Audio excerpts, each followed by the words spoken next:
اللهم صل وسلم عليك يا حبيبي يا رسول الله. بحبكوا قوي قوي يا حبايب قلبي، وحشتوني قوي قوي. هنعمل النهارده صينيه جلاش محشيه، يا ريت تعجبكم. يلا نشوف مقاديرها. هنحط كوبايه ونص سكر،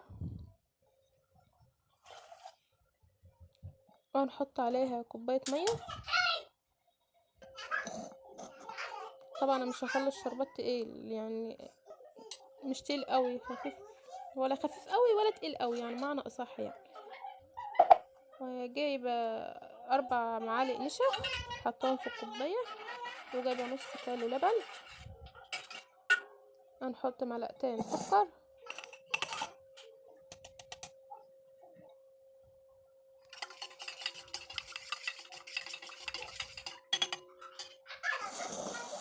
فانيليا. هنحط فانيليا فيها،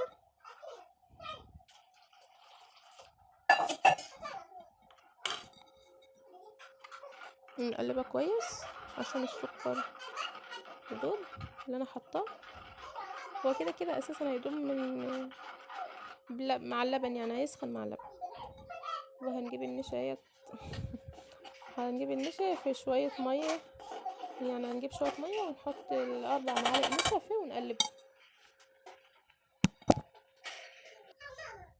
عشان بعد كده هنحطه على اللبن.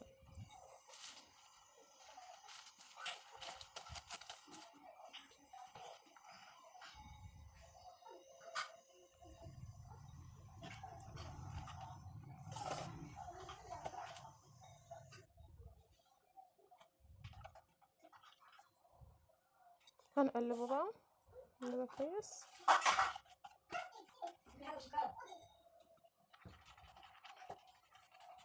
لغاية ما نحس اللي هي تقلت، ونقفل بقى البوتاجاز، منخليهاش يعني جامدة اوي، لغاية ما احس اللي هي تقلت واقوم قافلة البوتاجاز.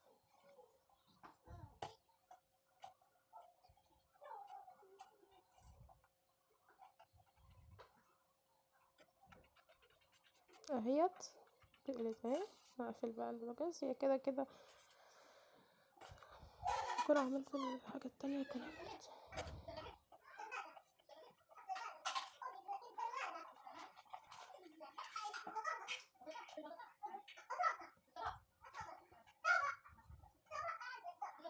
طبعا جبت معلقتين او جبت 3 معالق سمنة سيحت، يعني ايه سيح، ما سخنتهمش قوي، يعني سيبتهم يسيحوا لان هي كانت السمنة في السمنة.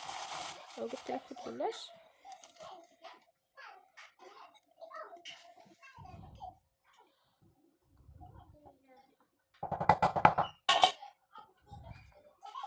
هي سهلة يعني مش صعبة. وانا والله ورحمة ابويا في مامته ورحمة ابويا، لاني اول مرة اعملها، بس بصراحة طلعت حلوة. انا كنت على طول بشتري حلويات من بره، بس لا بعد كده مش هعمل اشتري حاجة من بره، انا اعمل في البيت احسن. حاجة اما تكون في البيت يبقى لها طعم. حطيت جلاش وعملته بالسمنة.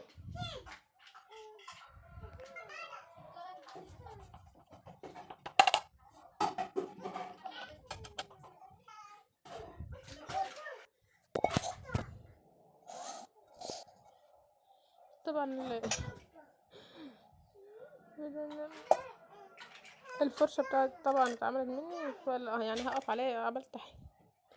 ايوه، وتجيبي برضك واحدة تحطي، انت بتجيبي 4 ورقات جلاش في الارضية. تجيبي واحدة من نفس الطريقة، تقومي حاطة نصها برا ونصها جوه عشان الحشوة بس متقعش. ايوه، في الجنب ده وفي الجنب ده نفس الطريقة. هعمل فيها دهنها برضك بزيت.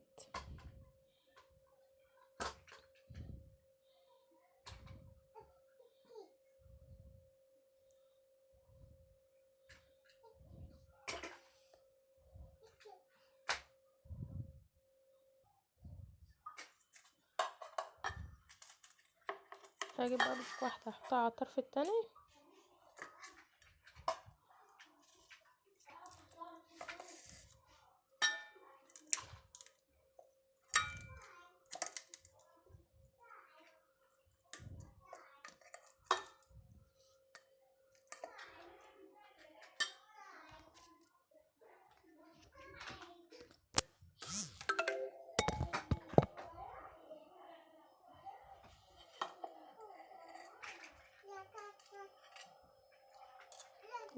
حطيتها على طرف التاني وحطيت عليها سمنة برضك بالفرشة.